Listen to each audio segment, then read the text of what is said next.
नमस्कार, मैं श्रुति सिंह। स्वागत है आप सभी का इनसाइड झारखंड न्यूज के इस बुलेटिन में। चलिए जानते हैं आज की कुछ खास खबरों के बारे में और खबरों की शुरुआत करते हैं राजधानी रांची से। भारतीय क्रिकेट टीम के पूर्व कप्तान महेंद्र सिंह धोनी से पैसा और आवास दिलाने का झांसा लेकर गरीब महिला के 1.5 साल के बच्चे का अगवा करने के एक मामले में पुलिस ने 8 बदमाशों को गिरफ्तार कर लिया है। आरंभिक पूछताछ के बाद सभी आरोपियों को कोर्ट में प्रस्तुत कर जेल भेज दिया गया है। पुलिस के मुताबिक आरोपियों ने ये बच्चा लगभग 1.5 लाख रुपए में ईंटखोरी के एक दंपति को बेच दिया था। पुलिस ने अगवा किए गए बच्चे और वारदात में इस्तेमाल की गई बाइक भी बरामद कर ली है। ये जानकारी एसएसपी चंदन कुमार सिन्हा ने प्रेस वार्ता में दी। इस दौरान सिटी एसपी राजकुमार मेहता और गोड़ा थाना प्रभारी ब्रिज कुमार भी मौजूद थे। एसएसपी ने बताया कि जगन्नाथपुर थाना क्षेत्र के लीची बागान की रहने वाली मधु देवी ने अपने 1.5 साल के बच्चे रुद्रराज के अगवा होने की प्राथमिक अरगोड़ा थाने में दर्ज कराई थी। इसके आधार पर एसआईटी गठित कर अनुसंधान शुरू किया गया, जिसमें मिले सुराग के आधार पर सबसे पहले विनय वर्मा, सलूजा बेगम को गिरफ्तार किया गया। तत्पश्चात आगे की कार्रवाई को अंजाम दिया गया। अक्टूबर को, जिसमें दुर्गा पूजा का फेस्टिवल चल रहा था, एक बहुत ही गरीब महिला है जिसके 1.5 साल के बच्चे का अपहरण हुआ। उस महिला ने अरगोड़ा थाने में प्राथमिकी दर्ज कराई और उसमें उसने आरोप लगाया कि यह कहकर, पहले तो उसने कहा था कि कोई नेता के नंबर, फिर बाद में उसने जो लिखित आवेदन दिया उसमें कहा कि धोनी पैसे बांट रहा है और इसके अलावा अन्य सुविधाएं दे रहा है। इस बहाने उसे लाया और इस बातचीत के क्रम में उसके बच्चे, 1.5 साल के बच्चे को छीन कर वे लोग फरार हो गए। इस प्राथमिक को दर्ज करने के बाद, चूँकि मामला गंभीर था, एक गरीब के बच्चे का था, तो हमने तुरंत एक एसआईटी गठित किया। उस एसआईटी ने काफ़ी बहुत अच्छा काम किया। वैसे कांड में जिसमें लगभग सूत्र नहीं के बराबर था, जो बच्चे को ले गया था वह आदमी भी जो है चेहरे को ढके हुआ था, तो बिल्कुल हम लोग एक तरह से 0 क्लू से काम को शुरू किए। लेकिन thanks to our technical team, जिसने काफ़ी मेहनत किया, थाना प्रभारी, डीवाईएसपी, सिटी एसपी सब इस कांड में लगे रहे और अल्टीमेटली हम लोग इस केस को क्रैक करने में और एक पूरा जो रैकेट था उसको पता करने में हम लोग सफल हुए। कुल 8 आदमी गिरफ्तार हुए हैं।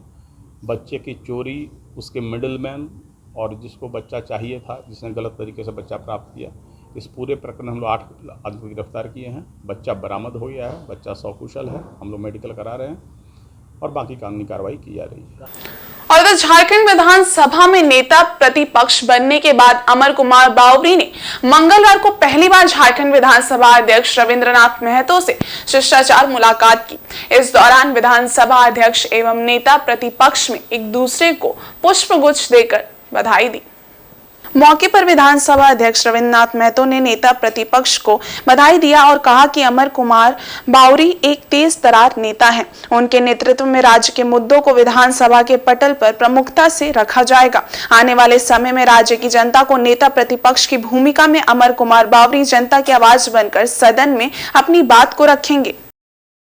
तो मैं नेता प्रतिपक्ष चंदन क्यारी के माननीय विधायक अमर कुमार बावरी जी को अपने तरफ से ढेर सारी शुभकामनाएं प्रेषित करता हूं और साथ साथ उम्मीद करता हूं कि एक तेज तर्रार और धारदार प्रतिपक्ष के नेता के हिसाब से अपना कर्तव्यों का निर्वहन करेंगे और आने वाला समय में मुझे विश्वास है कि इनका नेतृत्व हमारे राज्यवासी और देश के विभिन्न कोने में इनका प्रभाव जाए। वहीं नेता प्रतिपक्ष अमर कुमार बावरी ने कहा कि झारखंड विधानसभा में नेता प्रतिपक्ष के रूप में उन्हें जो दायित्व सौंपा है उस पर खड़ा उतरने की कोशिश करूंगा। राज्य के सभी ज्वलनरत मुद्दों को अपने संवैधानिक अधिकार के तहत सदन के पटल पर रखूंगा और राज्य के विकास में नेता प्रतिपक्ष के रूप में जो भी भूमिका होगी इसका निर्वहन पूरी ईमानदारी के साथ करूंगा। शिष्टाचार मुलाकात के लिए आए हैं और इस विधानसभा को झारखंड के 3.25 करोड़ जनता के उपयोगी बनाने के लिए अपनी जो भी भूमिका होगी, आप हमारे संरक्षक हैं, आपके नेतृत्व में हम सब यहाँ करने वाले हैं। इस भूमिका में आपने जो शुभकामनाएं दी हैं उसका हृदय धन्यवाद देते हुए राज्य की जनता को जरूर कहूँगा कि जो दायित्व इस विधानसभा ने मुझे दिया है उसका मैं पालन करने की पूरी चेष्टा करूँगा। वहीं हॉटवार जेल के क्लर्क दानिश पहुंचा ईडी ऑफिस। हॉटवार जेल के क्लर्क दानिश से आज ईडी ने शुरू की पूछताछ। सबूतों को नष्ट करने और ईडी अधिकारियों को नुकसान पहुंचाने के मामले को लेकर ईडी उससे पूछताछ कर रही है।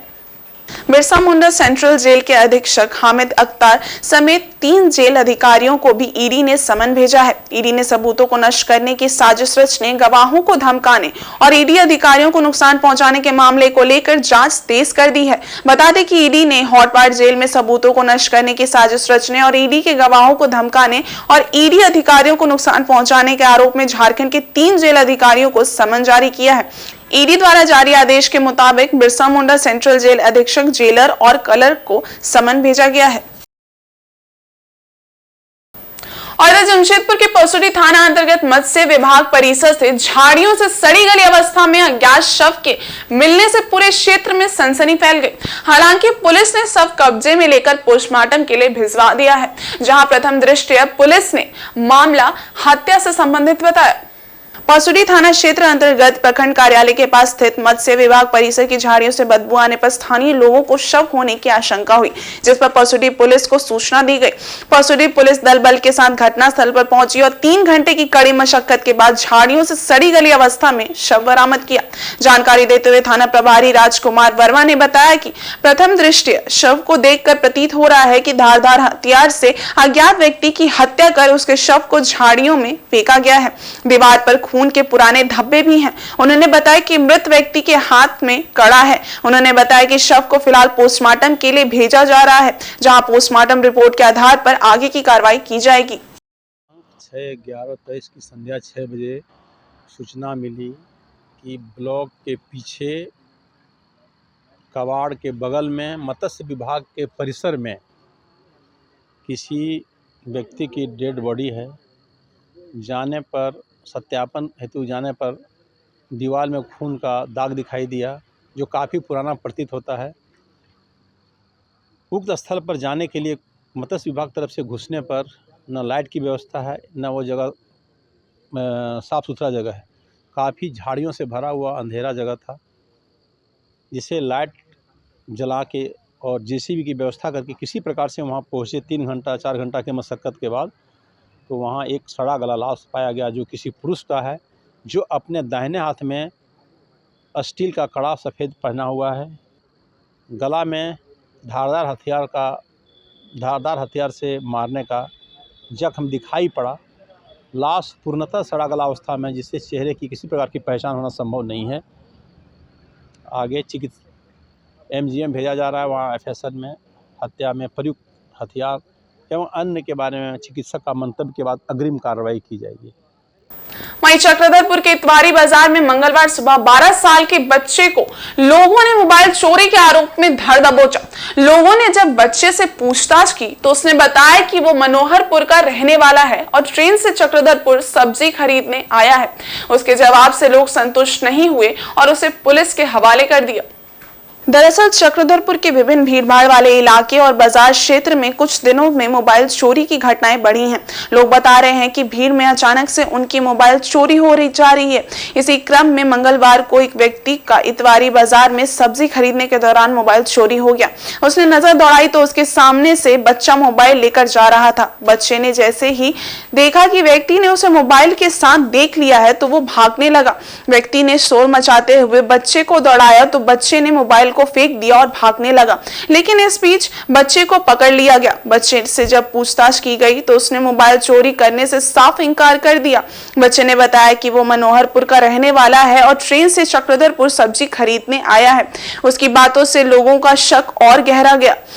इस दौरान किसी ने भी बच्चे के साथ मारपीट नहीं की, बल्कि सभ्यता के साथ बच्चे से पेश आए और सही जानकारी देने को कहा, लेकिन बच्चे ने मोबाइल चोरी से साफ इनकार कर दिया।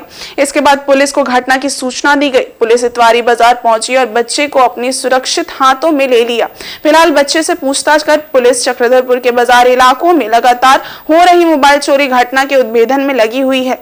कुछ लोग बताते हैं कि इसमें चोर उचक का गिरोह शामिल है, जो बच्चों को मोहरा बनाकर मोबाइल चोरी करवा रहा है। करने आया सब्जी खरीदने। मनोहरपुर में सब्जी नहीं मिलता है, सस्ता मिलता है। हाँ, मनोहरपुर से सब्जी खरीदने आया। बताइए मोबाइल किसको लेके देते हो तुम? ला के दे दो, तुमको ऐसे ही छोड़ दिया जाएगा। लिए भैया ले तो दे देते, नहीं लिए। तो यहाँ क्या कर रहा था तुम? भाग कर रहा था? और पब्लिक मारा था, भाग गए। कोई नहीं मारा है। मारने लगेगा, हम लोग रोज जाते हैं, कोई नहीं मारता है। कोई नहीं मारता है। बोलेगा ना, हम लोग सीधा पत्थर। मनोज मनोहरपुर यहाँ क्या करने आता है तुम? हम सब्जी लेके जा रहे थे, पकड़ लिया। अगला बार बोल रहा मोबाइल लेके चल गए, मोबाइल नहीं लिए थे। मनोहरपुर से सब्जी लेने आता है तुम यहाँ? सब्जी लेके जा रहे थे, सब्जी भी नहीं लेते, अभी आए थे पकड़ लिए। नहीं सब्जी लेने के यहाँ शनिवार की सुबह की बात है। शनिवार की सुबह मैं सब्जी लेने गया था। अच्छा, तो अचानक जब मैं सब्जी वाले जो देव सब्जी वाले हैं उनको जब पे करने के समय आया तो मुझे लगा कि मेरा मोबाइल नहीं है। और मुश्किल से हुआ होगा करीब 9:30 बजे सुबह की बात होगी, 9:15 से 9:45 की बात। तो चारों तरफ हो जाता है, मिला नहीं। मुझे लगा कि या गिर गया या कोई निकाल लिया होगा।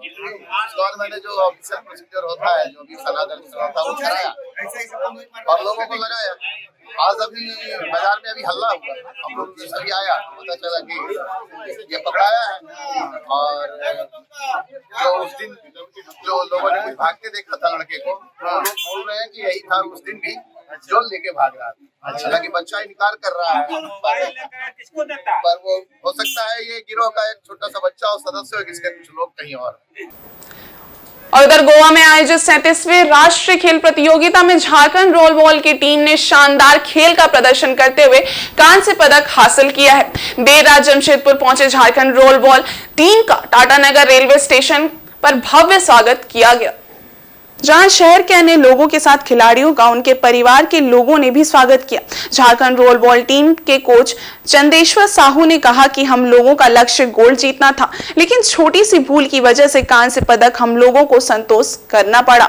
निश्चित ही आने वाले समय में Jharkhand role ball team gold हासिल करेगी। 37 नेशनल गेम में अपना दबदबा बनाए रखा और कोशिश किया था हम लोग कि गोल्ड मेडल हासिल करने के लिए, लेकिन छोटा सा कुछ होता है कि थोड़ा गलती के कारण हमें कांस्य पदक से संतुष्ट करना पड़ा। लेकिन हमारी दोनों टीम इतना अच्छा खेली है कि हमारे गर्ल्स टीम भी अपना दबदबा बनाए रखते हुए सेमीफाइनल तक गया है। सेमीफाइनल में कुछ पॉइंट के कारण हम लोग 4th प्लेस आ गए, इसमें थोड़ा सा हमारा उसमें भी चूक हुई है। लेकिन आने वाला समय हमारे झारखंड के लिए टोटल जितने भी आज हमारे रोल बॉल की जो हिंदुस्तान में जो टीम है, सब कम से कम डरने लगी है झारखंड की टीम से। और आने के बाद जो भी हम देख रहे हैं स्टेशन में जो हमारा जो स्वागत हुआ, हमें भी अंदाजा नहीं था कि इतना भव्य स्वागत होगा और इतने मतलब लोग और इतने जो पेरेंट्स जो आएंगे और आप मीडिया वाले जो इतना तादाद पे जो आए हैं, सभी का हम लोग धन्यवाद। और जमशेदपुर के बोडाम थाना अंतर्गत मिर्जाडी शिव मंदिर के पास रहने वाले 16 वर्षीय मनोज गौराई की गांव के ही कुछ युवकों ने पीट कर हत्या कर दी और भाग गए। हत्या का कारण आपसी विवाद बताया गया है। जिले के ग्रामीण एसपी के पास पहुंचे परिजनों का कहना है कि मनोज गौराई जेके स्कूल में कक्षा 10वीं का छात्र था। गांव में ही बच्चे की लड़ाई में 2 दिन पूर्व कुछ लड़कों के साथ उसका विवाद हो गया था। कल देर शाम मनोज गौराई घर पर अकेला था, तभी घर में घुसकर गांव के लड़कों ने उसे इतनी बेरहमी से पीटा कि उसकी मौत हो गई। आज परिवार के लोग ग्रामीण एसपी से इंसाफ की गुहार लगाने पहुंचे और हत्यारों को जल्द से जल्द गिरफ्तार किए जाने की मांग की। मामला एसपी के साथ हम लोग करने के लिए आए हैं। मादीजा को हम लोग मार दिया है। भरत सिंह और पंचू सिंह और बंटी सिंह। भातीजा मेरा कुछ काम नहीं, पढ़ाई लिखाई करता था सर। इतना काल हुआ है, दुश्मनी कुछ नहीं था सर। इतना मारा कि मरी गया सर। हम पिस्तौल लेके आया था, बाउंड्री में पिस्तौल रख के फिर अंदर घुस के मारा है। अंदर घर में घुस के मारा है। सोया हुआ लड़का को जाके मारा है 3 आदमी मिलके। बाजा सा शाम को टाइम हुआ था, एक हलचल हुआ था, बोलता गाली गलौज कर रहा था, तो उसी टाइम खत्म हो गया। फिर सुबह दोस्त सबको बुला के लाके सुबह सोया हुआ था लड़का, उस टाइम मारने लग गया उसको। रात सुबह एसपी से मिलने के लिए आए हैं। हम लोग को इंसाफ चाहिए, कुछ भी इंसाफ हम लोग को मिले, गिरफ्तारी का मांग करते हैं हम लोग। और चक्रधरपुर सिरसा चेस एकेडमी के आनंद गार्डन में मंगलवार को इंटर डिविजनल स्पोर्ट्स मीट के तहत आयोजित अंतर मंडल चेस टूर्नामेंट का उद्घाटन किया गया। उद्घाटन समारोह में बतौर मुख्य अतिथि उपस्थित चक्रधरपुर रेल मंडल के एडीआरएम विनय कुजूर और खेल अधिकारी सह सीनियर डीएससी ने चेस बोर्ड पर चाल चलकर इस टूर्नामेंट का उद्घाटन किया। इससे पहले उद्घाटन में आए तमाम अतिथियों का गुलदस्ता भेंट कर स्वागत किया गया।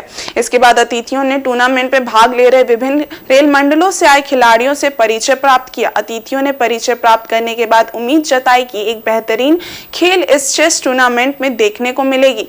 बता दें कि इस अंतर मंडल चेस टूर्नामेंट में मेजबान चक्रधरपुर रेल मंडल के अलावे Adra, Kharagpur workshop, Kharagpur open line और गार्डन रिच के चेस खिलाड़ी भाग ले रहे हैं। उद्घाटन समारोह को संबोधित करते हुए एडीआरएम विनय कुजूर ने कहा कि चेस एक ऐसा खेल है जो हमें अनुशासन सिखाता है।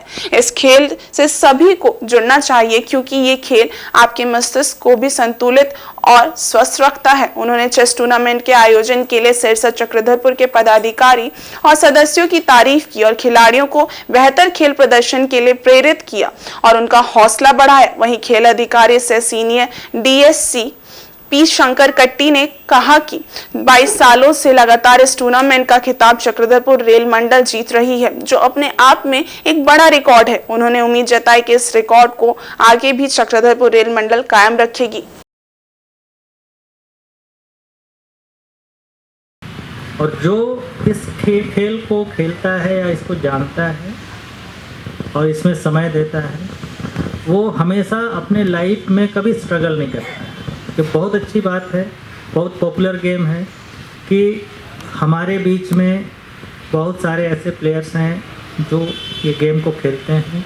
रादर आज टूर्नामेंट में भले कुछ गिने चुने आए हों, लेकिन मैं ये सजेस्ट करूँगा कि चेस हम अपने बच्चों को शुरू से ही सिखाएं, बताएं।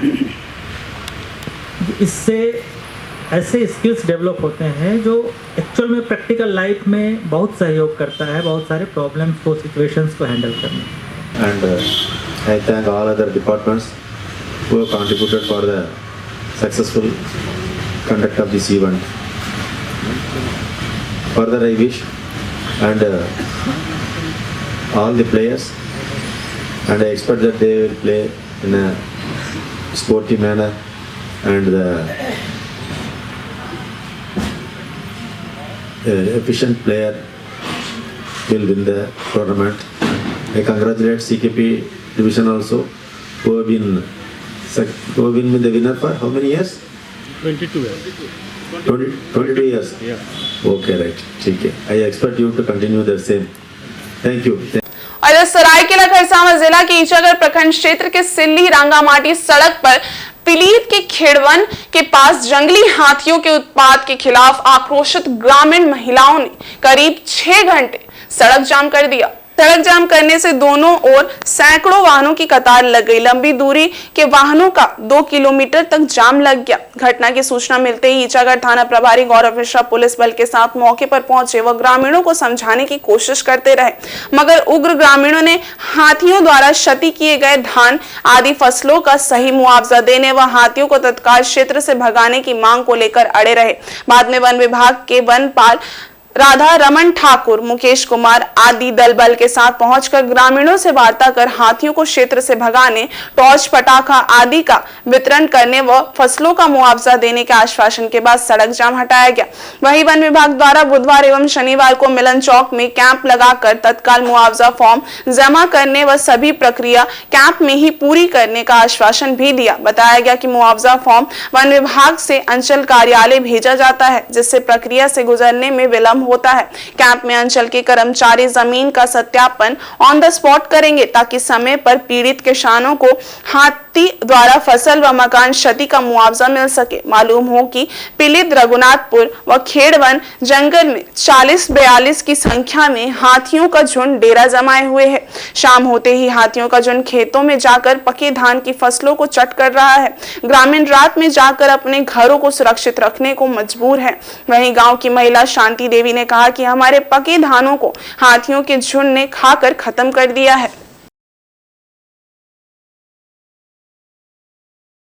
रोड जाम किया, मतलब हम लोग को जितना खेत था सारा खेत एकदम धान खा करके ख़त्म कर दिए ठाकुर लोग, खून के जाप के।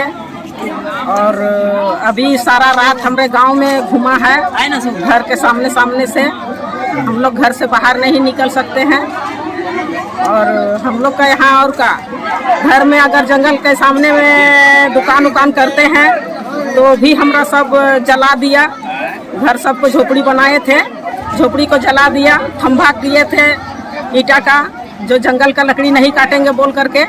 तो उसमें बोलने लगा कि नहीं तू लोग बिल्डिंग बना रहा है बोल के डोजर ला करके डोजरिंग करवा दिया घर को। नहीं भगा रहा है, क्या भगाएगा? इधर से लाता है हाथी, पूरब से लाता है, यहीं पर ला करके छोड़ देता है खेड़बन में। पश्चिम से लाता है वो भी खेड़बन में, उत्तर से लाता है वो भी खेड़बन में, दक्षिण से लाता है वो भी खेड़बन में। हम लोग को पूरा एकदम दिक्कत। हम लोग को मांग क्या है? हम लोग को मांग है जो ठाकुर लोग को भगाए और हमारा जितना क्षति हुआ है वो भी हमको दे। हम इतना साल हो गया, 15-20 साल हो गया, हमको कुछ नहीं मिल रहा है। कभी भी अगर भूल चूक कभी हम फार्म भरते हैं, लेकिन उसमें हमको क्या मिलता है? 2,000 रुपया मिलता है। अब 2,000 में हमारा गृहस्थी चलेगा? बाल बच्चा को पोसेंगे हम कैसे?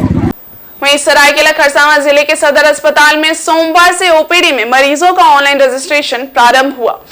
इसके लिए मरीजों से 5 रुपए शुल्क लिया गया।